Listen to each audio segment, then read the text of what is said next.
protest a nuclear Iran and save the future of Israel, save the future of Canada, save the future of, democracy, free speech, peace. The fact that I can come out here and I can show skin and I'm not going to be beheaded or stoned for it.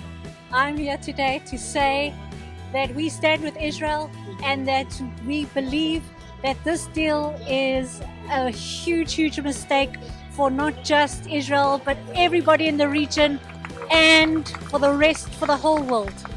I'm rallying and protesting against a horrible deal, which seems to be in the works with Iran.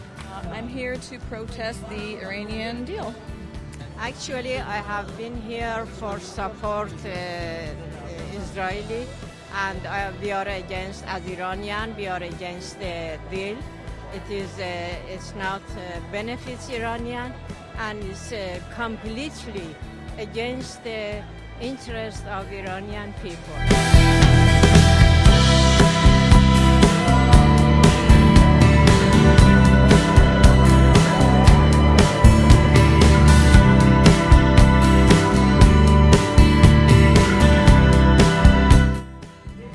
I think it ignores the reality that there's a group of people that is pursuing the capability to destroy not only the Jewish state, but to take down the entire Western world. If you're going to return $150 billion to Iran, then what you should do is return it in stages as Iran shows it's complying with the nuclear deal. The problem with this deal, though, it returns $150 billion to Iran right at the outset without Iran having to comply whatsoever. Nobody would negotiate a deal like that who had any brains, but unfortunately that's what Obama has done. He's given them $150 billion back before they've shown him they're complying with the deal. Makes no sense whatsoever. Biggest mistake the United States has ever made. It's a bad deal for Israel, it's a bad deal for the United States, it's a bad deal for Western civilization. They're appeasing this Iranian terrorist regime, in essence reneging on the promise not to prevent them from acquiring nuclear weapons, allowing it to happen, allowing them to acquire billions of dollars in funding to continue spreading terrorism throughout the Middle East and other parts of the world. What's to like? I mean, I think it's obvious. I think the world who's not opposing this are gone brain dead. Well, it leaves a lot of open interpretation, and it's a lot of the Iranians still get the upper hand as far as letting the inspectors in, and not at any time, but when they choose.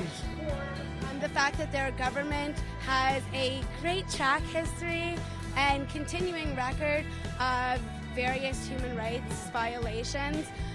They hang gays. For example, I would not be able to be speaking to you in Iran. I would not be able to drive a car. I'm not able to be a human being in that country. And as a Canadian and as a responsible human being, I can't stand by and say that that's a positive thing to give Iran, which in their streets right now are chanting "Death to Israel," death to the U.S., to give them the ability to literally take us down. I disagree with everything that's happened and how you can give a terrorist the power to become such a big bully and to be able to arm themselves with these billions of dollars so that they can rise up and cause hatred and destruction to so many people that we know is inevitable. I mean, I'm not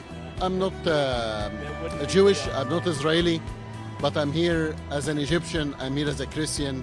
I'm here because this is a deal that will affect negatively on everybody. Israelis, Iranians, include the Iranian people. In this deal, there is no one mention of human rights. There is no one mention on how the Iranian regime will continue supporting Hezbollah and Hamas and other terrorist groups. There is no conversation about the Christians that have been persecuted in Iran, the Baha'is, the Jewish community that been killed in Iran. All of this happening, and the Americans, I'm extremely disappointed that they are sitting down making this deal.